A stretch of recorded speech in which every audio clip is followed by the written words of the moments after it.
Hi, boys. Hi. Today, welcome to Tankie Therapy. My light is really low, and this took like 30 minutes to get going because I'm disorganized. Everything was going wrong.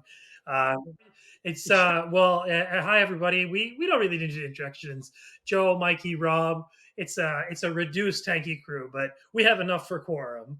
And today's theme, which I thought of literally 45 seconds ago, is it relates to this Funko Pop that I own, which I'm showing you. It's a Funko Pop of Sophia Petrillo. Yes, the wonderful character on the delightful situation comedy The Golden Girls. Because I've been thinking about the theme song. Well, I've been always thinking about the theme song, and in fact, it used to be my ringtone when ringtones were a thing. I used to have the Golden Girls theme song as my ringtone. But I do want to say, and I was thinking about this actually, which was I want to say thank you for being a friend.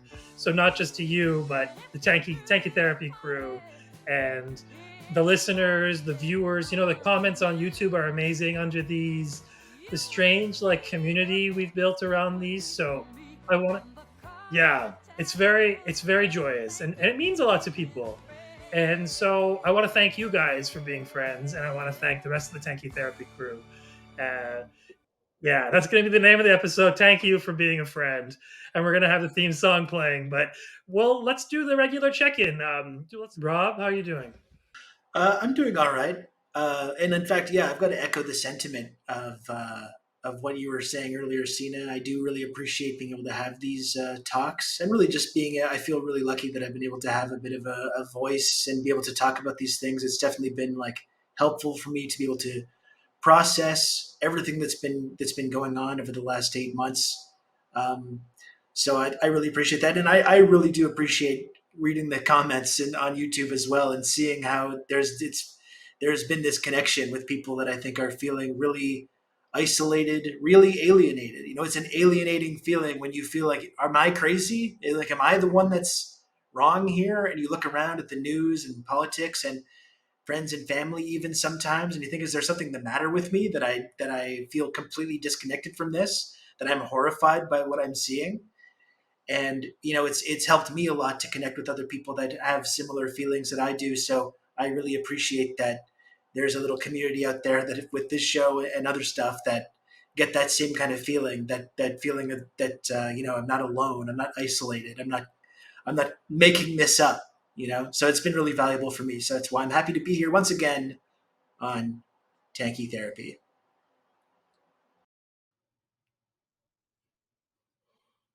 Oh, it's great to be back. Yeah, it's Feeling been a fucking while. terrible. Yeah, no, it's nice to be back. It's like who even cares like how we're feeling, right? Like this is, I think yeah, I didn't join this tanky therapy thing for therapy for myself. Although I said there are benefits, to yeah, having that cathartic experience, like Rob mentioned about confirming to each other that we're not crazy, that this is a normal and rational response, emotional response to an ongoing genocide, that there's not a whole lot that we can do within the imperial core beyond what is already being done. And yeah, I just think it's like we're all doing terrible. Everything's terrible. Like this is the Nizar massacres, the I think now at this point, like the worst attack, right? Even worse than Ali Hospital. We're at 271 deaths and hundreds more grievously wounded with no access to medical care. But also, I think like I'm always trying to look through, you know, for silver linings. And I think this is another moment. It doesn't seem like it in the moment, but this is in many ways a huge victory for the resistance and a sign of what I guess an organizer term is like a pressure test, right? That this is an example of Israel once again failing like a major pressure test that they've imposed upon themselves, where they attempted another disastrous rescue, and which they could not have accomplished without Daddy America, giving them logistical and strategic support and actual boots on the ground. Like there are so many massive uh irreversible mistakes that the US and Israel has made in this rescue effort, beyond just the massive PR crisis that completely undoes any victory lap they could have done with recovering those 4 POWs. They revealed, first of all, that the temporary Gaza pier is now like a legitimate target to the entire world. It always was, right? But now there's absolutely no ground they can stand on. There's barely any ground to hold that pier in place in the first place, and now there's none. It's going to be destroyed, and there's going to be a moral and political justification for it because they used it to commit a war crime, and and any positive headlines, no matter how small you make that fucking font, right? Like, people are going to see hundreds of people were slaughtered in order to rescue just 4 POWs, and now Hamas has just revealed that 3 other POWs were killed by Israel in the process of that rescue attempt. And so, yeah, there's so many things that, and it's going to make life worse for all the remaining 100 something POWs in Gaza right now. So yeah, and it's created, like, as was just described, like, massive political instability where Gadi Eisenkot and Benny Gantz have left, the war cabinet. Like, Israel's falling apart even more after this, victorious rescue attempt. So yeah, things are actually a lot better than they seem right now. It's just this massive, you know, horribly violent massacre is yeah, kind of darkening everything about it. Yeah, I mean, this is the. I mean, Amal Saad said something in an episode that she did, the last episode she did on this podcast, on my show. He does a podcast. She said something to the degree of, even like, and it was very sobering at the time because it was kind of early in Hezbollah's kind of stepping into the war. And I think I think there were other people who were guilty of this too, but I know certainly that I was like, well, this is going to wrap things up in a nice little bow. Like, this will be like 2006 again, because they can't withstand what Hezbollah can do to them.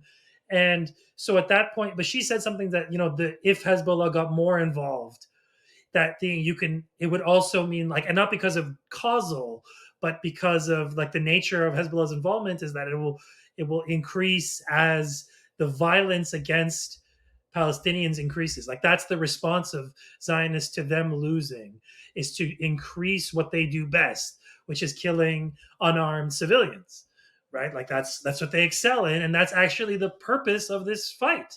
This is what they're in it to do. Like, the intentional aspect of all this, of being, oh, this is a hostage rescue on the horizon, like, sort of colonial frontier, this battle of the colonial frontier, like the way that this is sold in the Israeli imagination and also in the Western imagination as this, like, heroic hostage rescue.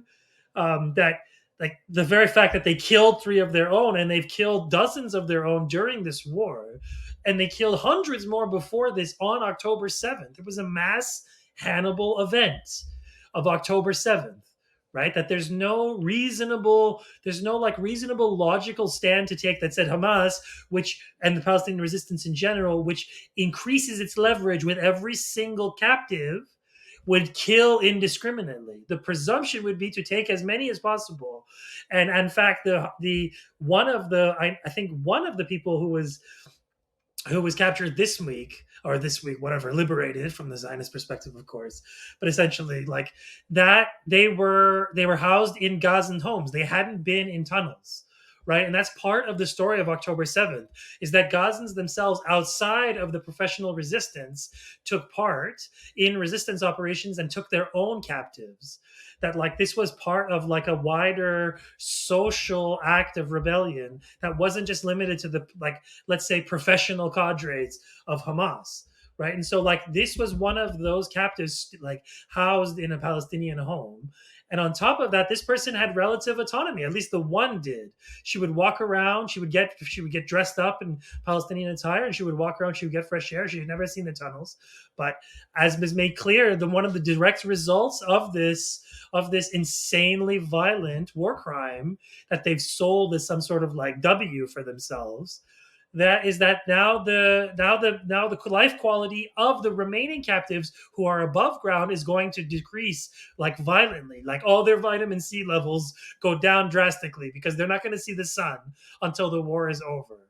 And even even after even after the direct event itself, like after the news came of what this raid had done, there were Zionist media people who were already saying that to think that we can do this with the rest of them is impossible. Like they're deeply hidden, and clearly like we haven't been, like the subtext being that we're not willing or able to penetrate into this vast network of tunnels, right, dug by the resistance. So this is something, if anything, I saw this great thread by our friend Ibn Riyad. He said that like this is actually one of the sort of causes of this, or like this is a result of the fact that part of the Palestinian resistance isn't like it actually like treats like prisoners humanely, unlike the Zionist entity, which tortures, kills, and like sodomizes to death, as this report came out, right? Like actual like thousands, and has concentration camps, and has torture camps, like, and this is before October 7th too. So like imagine how bad it is since then. People getting like hydraulic presses used on their ankles, like sinister shit. Like that's what's happening. And so like the whole Western deep, like this was, I think if anything, what it reminded me was that October 7th triggered something in like the Western settler colonial DNA, like some kind of deep operating system, whatever, like some kind of code inside of like the West that said like we need to, like this is a violent anti-colonial act, and that as a result we need to band together, because if this were replicated en masse, the hegemony that we enjoy is something would very much crumble, right? Because we are still, to an extent, largely the same kind of colonial powers that we began. It's just the nature of that colonial machine has changed and evolved since then. So, like, part of the story here is that the reason why politicians are so walking in lockstep with this genocide is not just like AIPAC, it's not just like the Zionist lobby, right? I mean, sure, it has a role to play, but like this is something deeply. This is tied to like the Western psyche, the fear of being kidnapped by the Oriental, of being held hostage by the Oriental. Like this is a profound anxiety. I've said this before on the show, I think, but if anything, that like one sort of aspect of this is the degree to which Israeli captives look amazing coming out of their captivity, whereas Palestinians look gaunt and look like actual concentration camp like survivors, like what we know of from our long like decades of study of what happened in Europe in the 40s, right? And so all of this is to say that like once again we can remind it that there's no such thing as the humanitarian West, right? Even their humanitarian peer was just a cover to murder more Palestinians and give the Zionist government a W. Now, here's a question I have for you guys. Actually, I'd be curious also, I would wonder if Justin would have an interesting reading on this too, because of the nature of like his sit reps too. But do you guys think that they planned this operation and like executed it to cover up for the fact that their war cabinet and their government is imploding? Like, was it just like a misdirection? Because right now their government is imploding, and like those things just like don't happen undernight. They're signaled, they're organized. So like, was it this, like we know that this was hatched like a month of planning, but was it executed to help give like the Netanyahu government a quick W, like a good feeling of, wow, we finally accomplished something? Meanwhile, to cover up, not forget the fact that they killed 3 of their own in the process, but also that their own internal cohesion, political cohesion, is coming apart. And that's also something the Americans are involved with. Like Benny Gantz doesn't leave the war cabinet without permission from Blinken or without some kind of direction. Israelis don't have sovereignty. Like they're just like they're one of the many proxies of the U.S. They're an interesting, unique proxy, sure, but I don't know. What do you guys think? Is it connected? Is there some sort of, is there just a coincidence?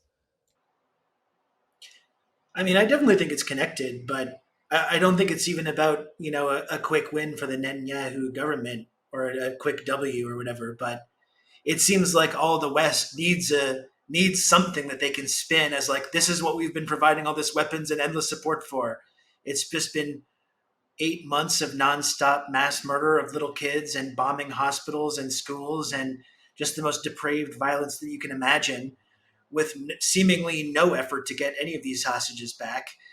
In fact, there's been a number of high-profile cases when they've killed their own hostages, since October 7th, and also on that day as well, which of course doesn't get discussed very much in our media.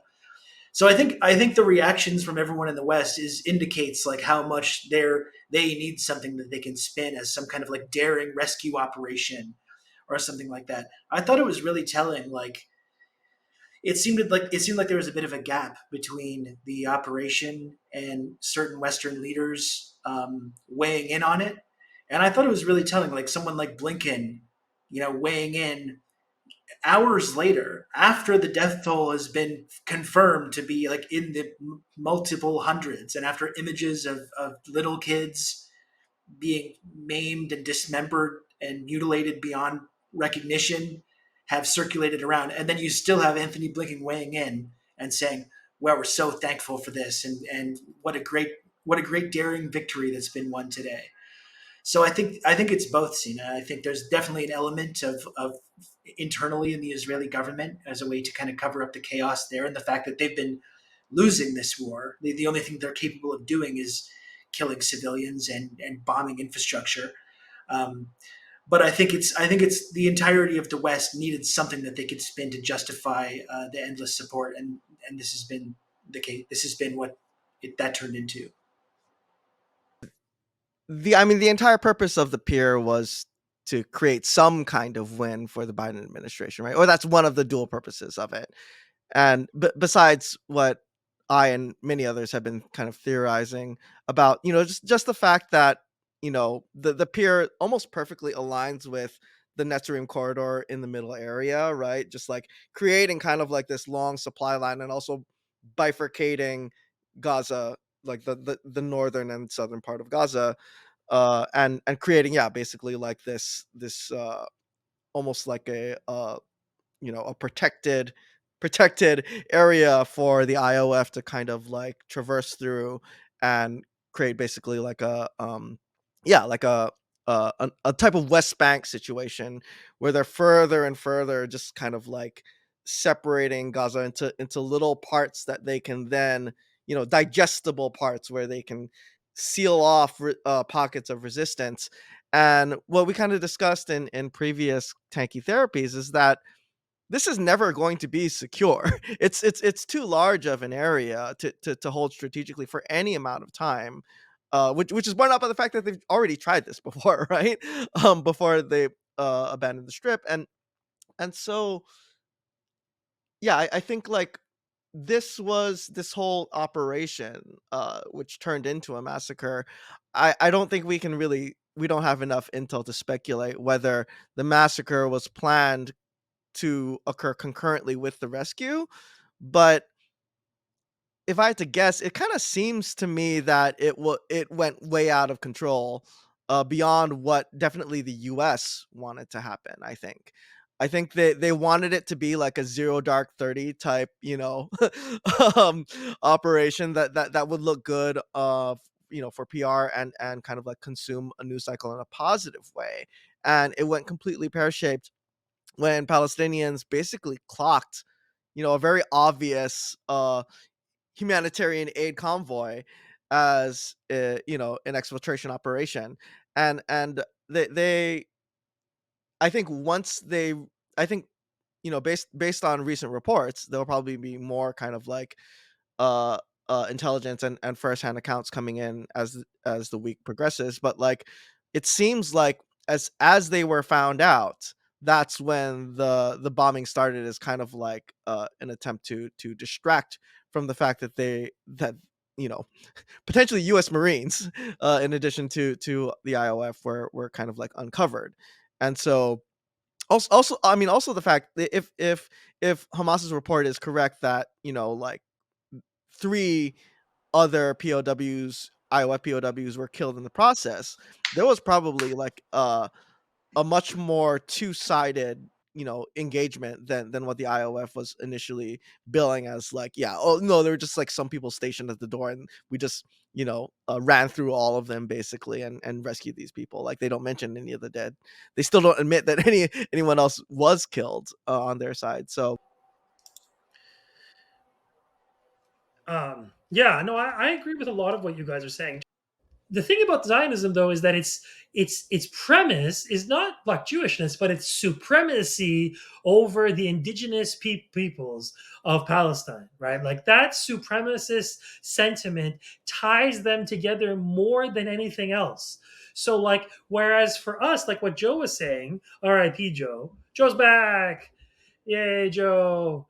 Um, like what you were saying, Joe, is that, like, it's not a W per se, but I think at this point that the images, and this is like a hot take, but I would say that the images of and sort of articulations and recordings of Palestinian suffering, either literal or in the abstract, which is like the number of bombs dropped, like the number of dead, like, I believe these things tie together Israeli society right now more than anything else.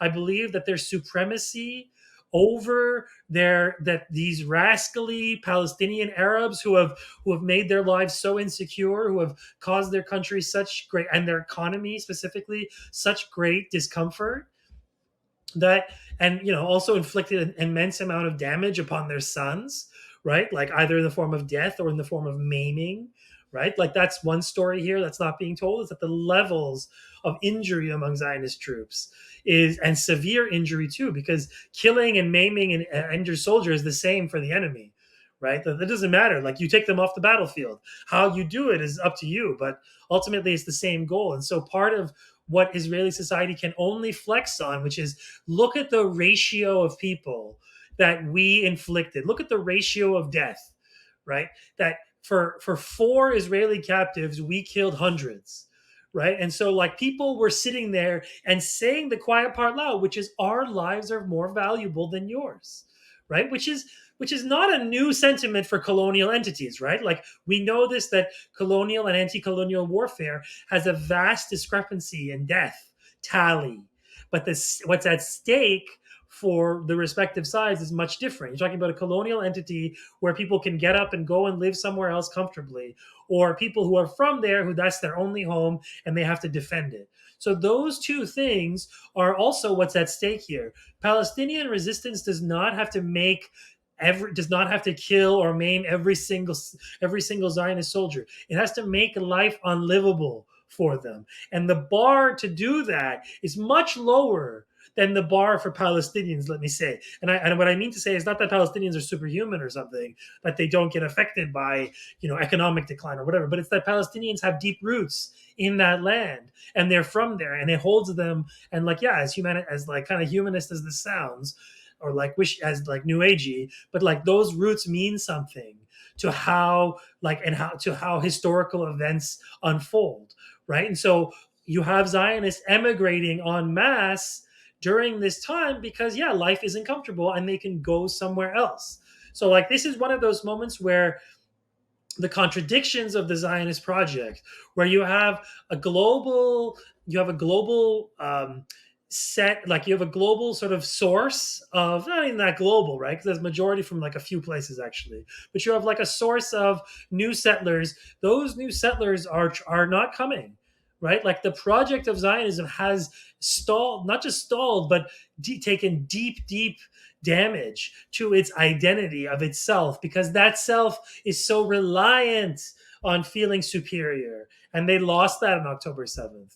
And this genocidal backlash is an attempt to recompense, I feel, their own societies. Like, well, they took away from us what we treasure the most, which is our comfort in being superior, right? They took away that feeling from us. So we're going to, like, do a demolition of their entire way of life and do heinous things and starve them and kill them and set up concentration camps and show ourselves to the world who we are by recording all those crimes and boasting about them, right? Because you need to boast about them. Israelis troops don't record their crimes because they're idiots and they should hide it.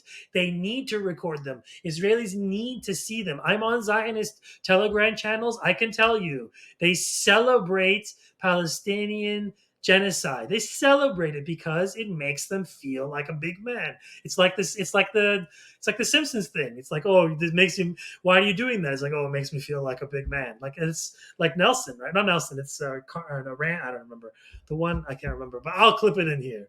But like ultimately, like that's what Zionism is. It's this like belated 19th century blood and soil European blood and soil nationalist project that like got started way too late and didn't finish the job of exterminating the indigenous peoples of the colony that it like basically overran with the help of the entire colonial West, whose help has been instrumental throughout its decades of support, right? And so all of that is going. All of that is going. They can sense it, like Netanyahu being the guy who unites your society politically, that's a sign that something is deeply wrong with your society because everyone hates that guy. Like they hate him more than we hate him, like fundamentally. Like they still agree with his politics, like ultimately, but they loathe the Netanyahus. These people are loathed, like way more than like liberals loathe Trump, like because he's been around for a lot longer for them. And in fact, this is my last point.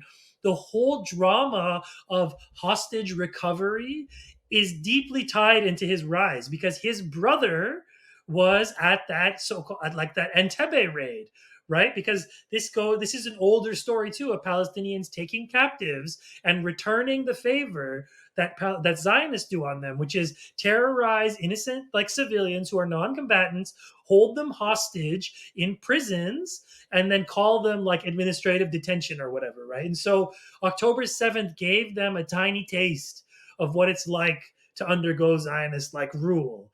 And they haven't look what it made them do. Look what it cost them in terms of, I don't know, I don't believe in state legitimacy, but it has to exist. Like I think I'm wrong to not believe in state legitimacy because I'm like a hard power guy. But there are costs to this, and that's like in the realm of legitimacy. I don't know. What do you guys think? Do you guys think that like legitimacy is a thing? I think all of these, like the reason that Canada and the United States and we have such a strong affinity for Israel is because we're exactly the same. The foundation of these fake countries and this installation of this totally fake culture, there's a mirror there, and that's why we have this connection. People look for all this kind of like to go down this conspiracy angle of why this is happening, who's controlling our country. Really, it's as simple as that. We have this kind of like similarity in our founding in the settler colonialism ideology that like created these nations and these cultures. But like you said, Sina, it's like the genocide took place. It's ongoing, obviously. I don't want to downplay that. We all know that the genocide of indigenous peoples in Canada and the United States is ongoing, but the bulk of it took place in this kind of distant past where it can kind of be safely kind of cordoned off. Like we can hear our leaders like Trudeau talk about like the mistakes of the past that we're trying to move on from as we walk the path of reconciliation and all this kind of stuff. So I think that's it. Like none of these settler colony countries are legitimate, really. But I think Israel is especially illegitimate because we're seeing this play out in real time with modern technology and with modern recording technology as well. In addition to the weaponry and the tactics that are used as part of this genocidal ethnic cleansing. I do have to say though as well, and I think this is like Tankie Therapy is a good place to bring this up because I think over the last 24 hours has really been an example of the phenomenon over the last 8 months that has definitely made me feel the most insane. It's the most kind of like crazy making kind of ongoing rhetorical sort of situation that we're seeing, which is the willingness of not just randoms, but like people in positions of power to justify, no matter how horrific the crime, no matter how high the number of civilians or children that are killed, there's this justification for it that takes place. There's no number of Palestinians that have been killed that's not justified if you're trying to rescue these hostages. There's no number, apparently, that can't be justified in response to October 7th. All like everything that we've seen, the horror show of the last 8 months, there's been people from random people posting online all the way up to the most powerful political leadership in the world that have justified this violence and suggested, the reason that it's happened is because of what happened on October 7th, and that's the justification for it. And it's a war. It's ugly. Civilians are killed sometimes, and that's just Hamas started the war, and that's just the way it goes.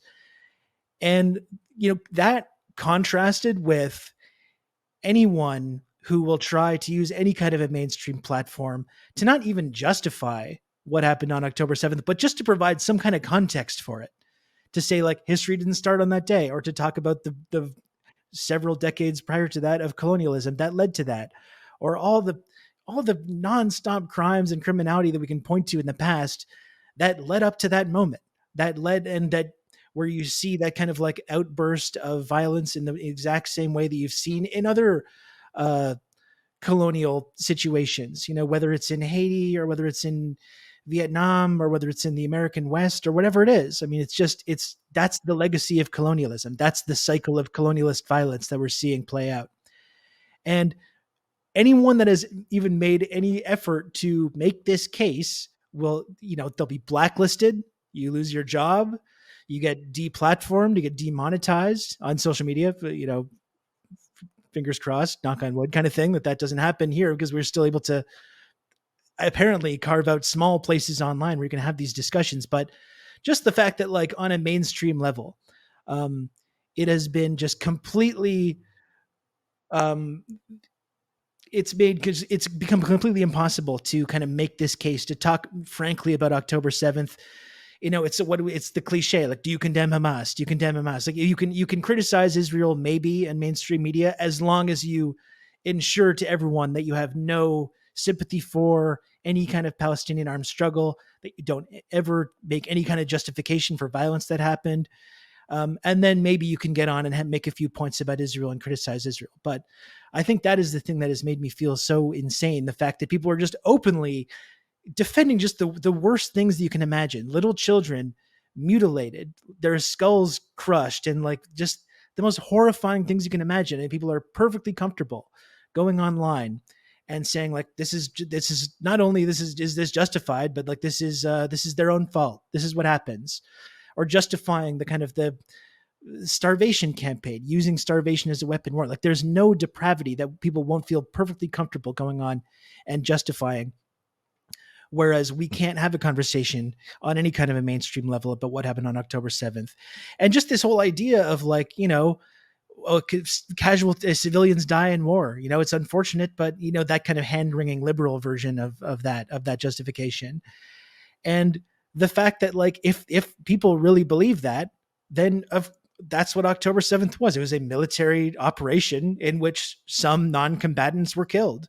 And we can go back and forth about how many of those non-combatants were killed by Israel themselves in Apache helicopters or in these tank shells at these different kibbutzes. But like, that's it. This is a military operation. It primarily targeted these IDF checkpoints and outposts outside of a massive concentration camp, open air prison.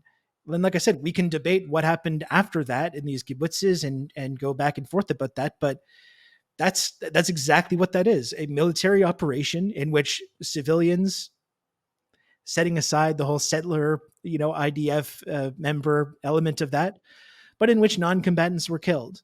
And the fact that we can't have, and we just don't see this discussion in any kind of mainstream platform to talk about this. And in fact, if anyone remotely even comes close to justifying Hamas or not having this kind of like ritualistic condemnation, it can have these huge negative consequences in people's life and their work.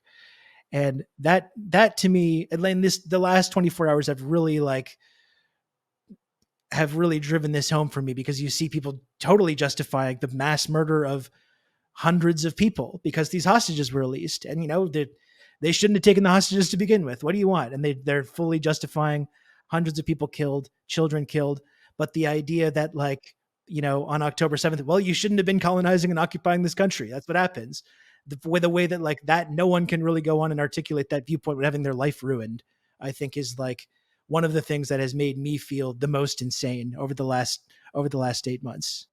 Yeah, speaking to the flip side of what you were speaking to, Rob, I think what we're starting to see a lot of now online, like on Zionist Twitter and Israeli telegrams, are a lot of people who are in that stage of kind of like open fascism where they're saying, I'm through trying to justify all of the massacres that we are doing. It's good, actually, right? It's like it's moving from trying to spin the massacres and spin the atrocities into fully embracing what they're doing as just something they will not apologize for anymore, right? We're starting to see that, like, not the are we the baddies? It's like we are the baddies, and this is good. This is right, and I'm tired of apologizing for it. I'm tired of trying to justify it. And I think that's another thing that's a real indicator of the crumbling of Israeli society, right? And going back to Sina, your question of like, what do you think is driving or holding the Israeli social fabric together, and what's tearing apart? I think I agree with you, but I think it's more than just the need to totally suppress and oppress Palestinian people, to bear witness to and to celebrate the genocide of Palestinians. I think that's a crucial part of it, but I think that's built off of what is, I think, a very it kind of parallels the great American lie, right? That America is both invulnerable and perpetually set upon by all sides by enemies who hate our freedom, right? And that needs to be vigilantly and ruthlessly guarded for eternity. And that's so central. Exactly, right?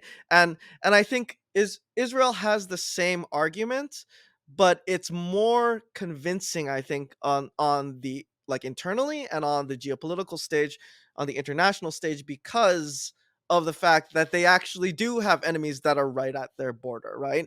It's enemies that were created by Western imperialist powers and goaded on by Israeli aggression, but it's made more real by the fact that they are actually exchanging live fire with other belligerent, nations within the Levant, right? So I think part of that narrative is kind of collapsing because up until now, the Iron Dome worked, right? Up until now, they were able to hold some semblance of this air of invulnerability up until October 7th. Up until now, they were able, through various propaganda arms, able to uphold themselves as not just the most competent but the most moral army in the world. And everything that's succeeded October 7th, especially in terms of like online counter messaging, just by Palestinians documenting their own genocide, by people on TikTok sharing to entire generations things that they cannot unsee or unlearn, right? About the truth about the Israeli genocidal project. All every side of that carefully constructed narrative, everything a part of that lie is coming apart. And so Israeli social fabric, because Israeli identity, collective identity, is falling apart. And I think we're starting to see some of the ramifications of that. Like the guy who has that Instagram, the IOF D9 bulldozer operator who ran that Instagram that self-records the destruction of Palestinian homes, right? He committed suicide. he killed himself. And, well, according to, if he wasn't actually killed by Al Qassam, right? But if he did actually kill himself, according to his wife, what does that say about the Israeli psyche, right? That even someone who openly documented and celebrated the destruction, him destroying Palestinian homes, can't hold these lies in their head together anymore, because whatever he experienced on the front, he brought it back home with him, and it destroyed him. It literally destroyed him, right? And I think we're seeing some more of that also in the fact of Noah Argamani's rescue, right? The part Chinese IOF soldier who was rescued, who was the poster woman, right? Of Israeli grievance based on this blood libel of systemic rape going on, not just at the Nova massacre, and October 7th, but in Hamas captivity, right? The fact that there were legitimate news reports of people claiming, mainly like women in Israeli, like NGOs and uh, government positions, claiming that we have to basically just assume that women captives under Hamas are uh like months pregnant beyond the point where it's a viable pregnancy, and they can't abort what they've already assumed to be like infants that are going to be the product of rape. And Noah was a crucial part of that narrative because of that, you know, image played ad infinitum, on Zionist Twitter and telegrams of her on the back of one of these mopeds that were going back into Gaza, right? And and and there were like three different stories of her being raped, decapitated, raped, and then decapitated, and like her body having to be identified by dental records, and she was fucking alive this whole time, and treated so well, right? That she was, one, above ground, but two, came back the exact same weight and in the exact same visible physical condition as when she was captured, right? And and and all of the counter narrative is now, I think, really weighing down on the Israeli psyche, where it's like, oh shit, like there's millions of there's an image spreading around Twitter now, and all of social media, where we are seeing the way that we treat Palestinian captives and the way that Hamas, the rapists, homicidal murderers, right? Like who sadistic murderers who love torturing their captives in any way possible, particularly in gendered ways, returning these, treating these captives better than themselves, even, right? Like feeding them more than like even fucking Abu Abaida, right? Like like where he's visibly losing weight in all of his communiques, and Noah comes back in and the three other captives coming back in perfect condition, and I think it's breaking their brains. Yeah, poor Joe being haunted by the digital specter of dropping out with everything he says. I mean, yeah, I think we're all kind of saying similar versions of the same comment, that this project. Oh yeah, he did drop out. Well, it's okay. I made it work. We'll make it work in post. I'll fix it all in post. But it's like, yeah, this we're watching. I don't know.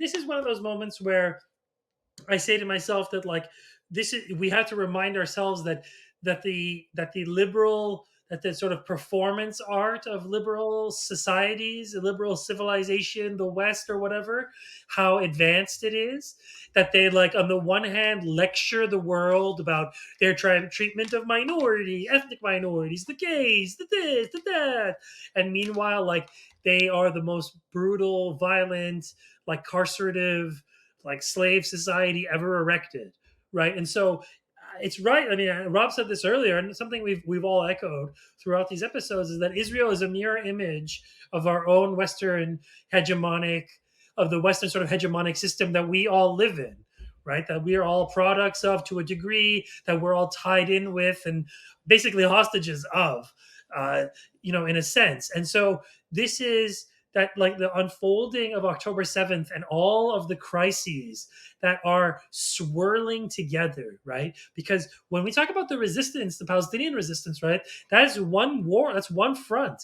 The Israelis are beleaguered, like they are surrounded by the, like, powerful enemies who have all become extremely well armed, and also have done it in a time when the nature of war itself has changed, so that sense of security, of supremacy, that keeps them glued together, right? Like security and supremacy go together, right? Like that's why, like that's why they had posses, right, to go after, like this is like a violent machine because it's a dream built upon total and utter like hard power, right? And that hard power has evaporated, and with it, like the integration of their society. So I think, yeah, like we're all basically in agreement.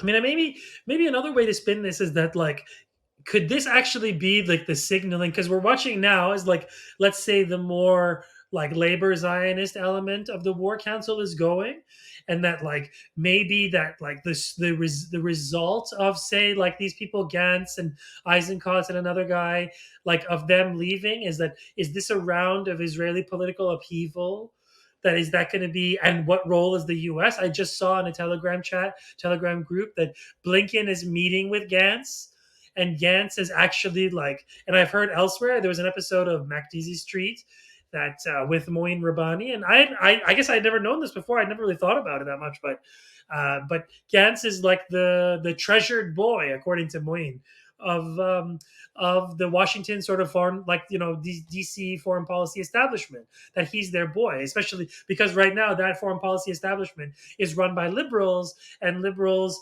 like and Netanyahu so blatantly allied with their enemy Trump and is allied with them. So like this is one way that they can at least get back some sort of vengeance over Netanyahu, is that they can push their Gantz. I never really thought of it. I don't really know how true that is in the long term. I don't know the meaning of U.S. power, but I also saw somewhere that Macron has just called for snap elections. Like this is like literally like right now, like the West itself is as a mirror image of Israel's decline too, right? That it can't hold its disintegration. I mean, is it disintegrating at the same pace as the Zionist entity? Obviously not. But like, is it the same nature of the project? Obviously not. That France isn't the same as Israel, and France isn't the same as the United States, and United States isn't the same as Canada. But ultimately, they're all sort of pulling on the same European settler colonial rope. So like, I wonder, like, we know that this phase will be violent because the previous phases have been violent, and we've watched like the responses of the Israeli colonial forces, how they ratchet up their violence. However, there's something to be said about the fact that Palestinian resistance specifically, and then Lebanese resistance, have nailed them, have really hurt them. On the northern front, they're like SIGINT or whatever, signal intelligence. They're is gone, right? Billions of dollars of equipment is gone. Last week we saw Hezbollah hit Iron Dome battery, right? Like not the first time. That they're also firing surface to air missiles against Israeli planes, chasing them out. Like if Hezbollah has those capabilities, you can presume that they're starting to show. You can presume that the Palestinian resistance also has capabilities that they're starting to show. And I think they fired a SAM at an Apache helicopter. Like, it's not impossible to say that Palestinian resistance takes down a helicopter and maybe a surviving member of the crew gets added to the list of capture, right? Which is like another blow to the Israeli psyche, that like even in trying to like get out of this situation of rescuing our so-called hostages, which I think is not obviously their concern, not their concern at all, that like the genocide is the point, but like it's a show of like they can't even go and get a few hundred of their own people from this place that's smaller than, like that's the size of like a large sort of city, including the suburbs, right? Like Gaza Strip is not that big, right? And they control all points of entry to it, right? And now they're boasting that the Philadelphia corridor is there. However, and I think Mikey, you brought this up, is that if it was difficult for Israelis to be in Gaza when they were occupying it before 2005, what will it be like now, like to be in Netzarim? What kind of Zionist soldier wants to stay there, like on the coast, right? Like I just saw today, also they got bombed. Like they're getting artillery shell, like is it rockets? Rockets were fired on the Netzarim corridor. So like maybe this is just the beginning of that. Like they can't solve their problems with violence. I think that's what it comes down to. They used to be able to, at least temporarily, but that violence equation doesn't work anymore because Palestinian resistance can still, let's say, like harm their way of life because that way of life requires, boatloads of ships coming in, that they don't go around the Horn of Africa, which is the reality now for their economy, that it requires like all kinds of finance capital to be available to them, that it requires their high-tech military industry to feel safe and be able to export it. Like these are all capabilities that Israel has lost. These are pillars of its identity, of its economy, right? Of its security strategy. These are all gone. The Iron Dome is a fucking joke. Hezbollah is releasing videos of hitting Iron Dome batteries, and the best Israelis can do would be like, oh, it was a decoy. They fell for it. And it's like, bro, let's say it was a decoy. They still hit you. Like, you still can't defend it. Like, this multi-billion-dollar machine that's supposed to protect you and give you a sense of supremacy, it doesn't work. And this is only the basic capability. I mean, I'm going to be Iranian here and say that image of the Iranian drones or missiles over the Knesset, that will haunt them. That is haunting them. And all of their bullshit in Syria, I mean, they still struck some spots and they actually killed an IRGC guy. And so I wonder, like, and the Iranians have promised a response. I don't think we'll see something like we saw back in April, but like this is I mean, we say this every episode. Like, we're living in insane times. Like, we're living in insane times. Like, the way that Zionists and imperialists have to upend their entire strategy of dominance, of control, of economic support, of printing money, all of these things, of like oil politics, of like their strategy in Ukraine, like their entire proxy war machine. And like, it's gone, man. Like, they are flailing. Imperialists are flailing, and their Israeli sphere is suffering, right? And like, these aren't unrelated. Like, they need Israel, man. Like, this is their treasured little boy that they dote on and feed, and like, this is their little Large ethno fail state. son. Yeah, their very large fail son. It's little Mordecai, their fail son. Like, this is like, and like, you see how like all of these strains of like that Zionists have like really like pulled on, so that like the sort of very core sort of philo-Semitist sort of like strain of Western society, like which is obviously a cover for the deep hatred of Jews that Western society has like been built on, to like cover it up for the fact that like, oh yeah, we make some Holocaust movies every year, and like, oh, we like fixate on this like composer who wrote during the Nazis and like put him on. It's like, this is like philo-Semitism, and you've seen the way that has been like sucked into the Zionist machine too. That like that whole apparatus, like, and for ill too, because there's a ton of Jews who want nothing, an increasing number. Anyways, I'm rambling. Somebody should step in. I need to stop. Yeah, no, Sina, it's been 8 months of decades happening now. It's like, it's a lot of, I feel like we're centuries in the future now, according to that kind of like that logic. But I did want to I wanted to touch on a few things you mentioned there. Number one, talking about just what Hezbollah has been doing, especially just over the last few weeks. I think like months ago, I felt like there was this sense of kind of frustration that I saw some people having, like, why won't Hezbollah do more? Why aren't they doing more?